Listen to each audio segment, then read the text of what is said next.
It is important that a teacher must use the cognitive demands which are appropriate to the age and the level of development of the learners in the grade. The assessment task that the teacher designs must cover the content of the subject as well as the range of skills. Today we're going to look at the cognitive levels grid that a teacher must use when setting a formal assessment task or any assessment in any subject. My name is Mr. G. Welcome to my YouTube channel. A well-balanced or quality paper must cater for different kinds of learners in the classroom. It is for that reason that a teacher must set a task with his or her learners in the mind.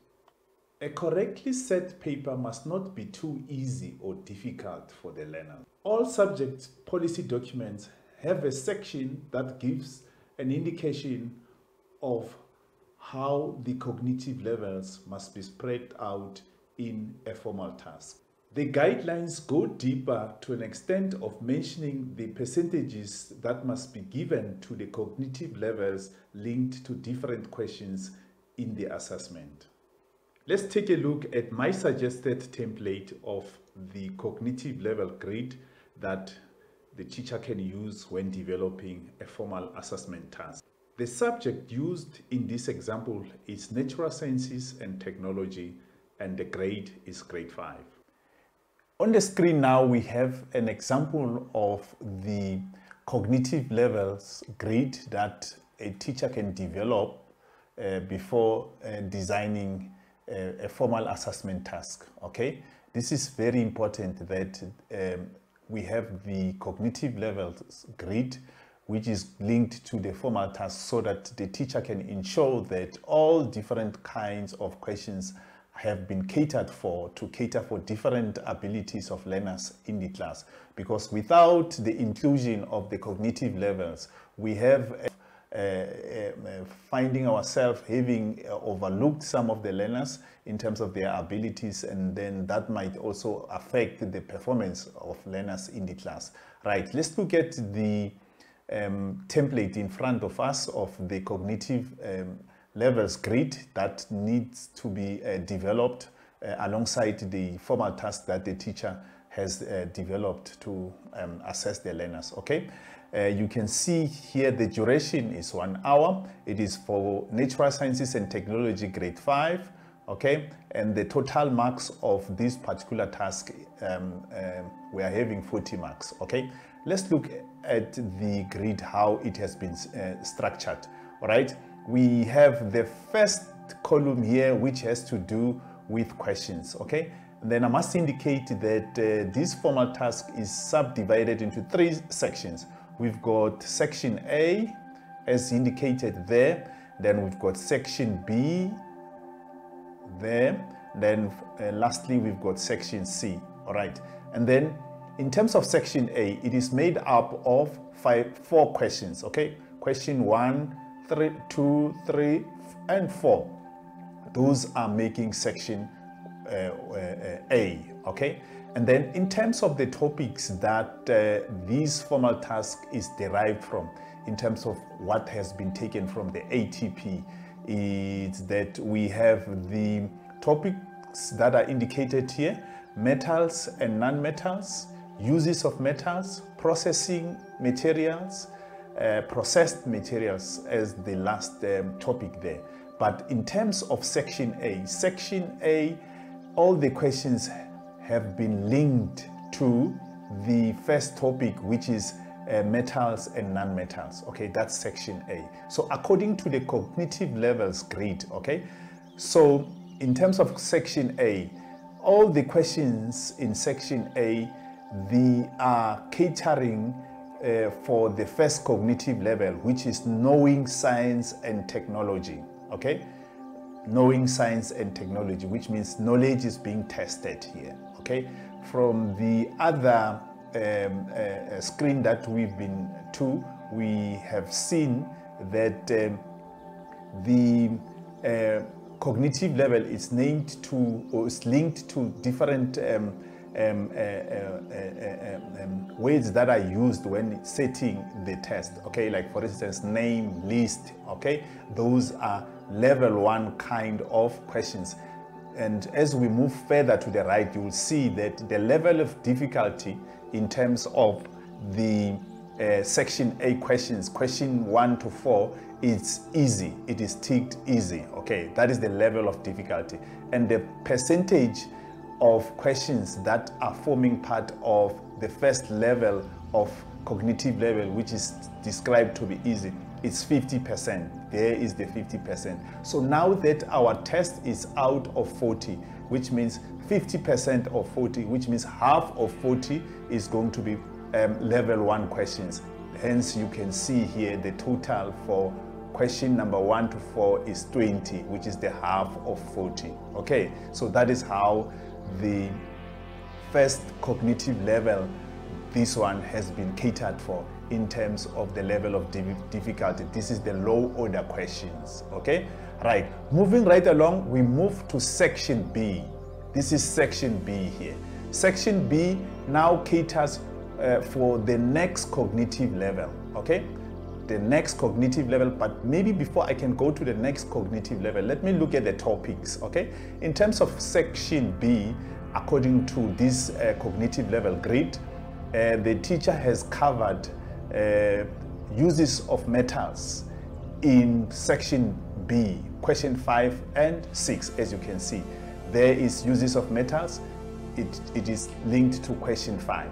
Okay, then the next one is the processing of materials, okay, which is question number 6. So which means this topic now is linked to question number 6. The questions that are in question 6 are testing the learners in terms of that particular topic. Okay, that is the topic that has been catered for. Right, so then when we move right along to the cognitive levels in terms of section B, the questions that are in question 5 and 6 are testing the next cognitive level, which is the middle order questions. Okay, and there the teacher is testing the understanding of science and technology from the learners. Okay, as you can see, question 5 is ticked under this particular cognitive level, and question 6 is where the teacher is testing the application of scientific and technological knowledge. Okay, that is question 6. And when it comes to the level of difficulty, okay, this is going to be middle order questions. Okay, questions 6 and 5, they are linked to this kind of difficulty level, which is medium. All right, so that is the second one. So when we move right along to the last cognitive level in terms of the last question, which is question 7, falling under section C. Okay, when we look at that, we can see that maybe the teacher here might have decided that, okay, let me use the very same topics that I've used, or go to the next topic in order for it to be linked to the last question, which has to do with the difficult level. Okay, so here in terms of question 7, as you can see, this is the question that the teacher has planned to evaluate the learners in terms of evaluating, analyzing, synthesizing scientific and technological knowledge. Okay, so this is what this particular cognitive level is all about, and the questions that have to do with that are going to be found in section C on question number 7. And the level of difficulty there is going to be the difficult questions, which means high order questions, and the expectation is that the percentage should be 15%. So in our case, as you can see, 15% is going to be 6 marks. Okay, the previous one, which is section B, which is 35% of the total percentage of the cognitive level, which is going to be 14 when we have 7 and 7 here. They fall under the same cognitive level, which is middle order. Okay, and the first one, as we have already indicated, it is 50%, which is going to be 20. So in simple terms, we can see how the teacher has now broken down the cognitive levels for them to fit perfectly with this formal task that has been developed, which is a test. Okay, this is an example of a test that has been set for learners in grade 5, wherein the teacher has developed the cognitive levels grid to spread out different kinds of questions in the question paper. So this is what is expected as and when a formal task is developed. Okay, in front of your question paper, you might have this grid which clearly indicates how the cognitive levels have been structured in the content of the question paper. So it is always recommended that you have this grid right there in front for the moderator or whoever who is going to go through the paper to be able to see that. So that is how we can develop the cognitive levels grid, which is linked to a question paper, in order to make sure that it is a balanced paper or a paper that caters for different intelligences in the classroom. Right, on the screen right now we have the page from the subject policy document for natural sciences and technology grade 4, 5 and 6 as indicated here on top. It is expected according to policy that whenever a teacher develops a formal task, he or she must at least consult this particular page, wherein you're going to find information about how the cognitive levels should be spread out in your paper.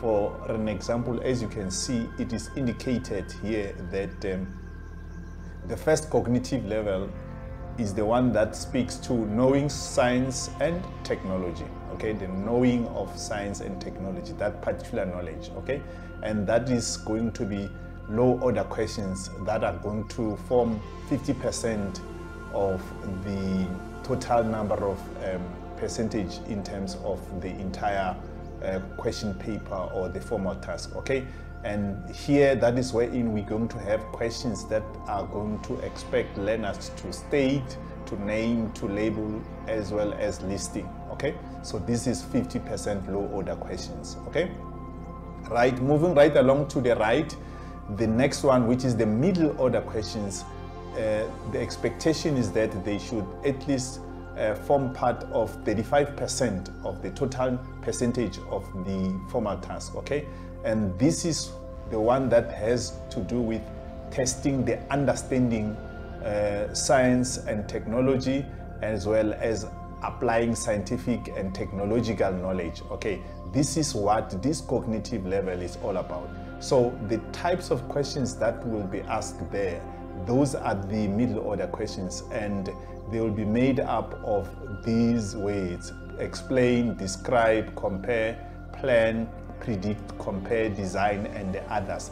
So all those types of questions, they have to do with low, not low order, but middle order questions, which are supposed to make 35% of the total percentage of that formal task. All right, moving right along to the right, it is the last cognitive level, which is the one that is having to do with evaluating, analyzing, synthesizing scientific and technological knowledge. Okay, the expectation is that those types of questions that are going to make part of this should at least be weighing 15%, okay, of the total percentage of the entire formal task. Right.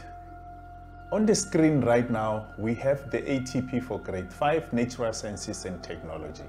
So as I've indicated, that as and when a teacher develops a formal task or assessment, he or she should do that in consultation with the relevant subject policy document, as well as the ATP of that particular subject. So this is an example of the ATP that a teacher can consult in order to check on the topics that should make up that formal task. So questions that are asked in the task should be coming from the topics that are catered for in terms of the ATP. Thank you very much for having made time to listen to this particular video.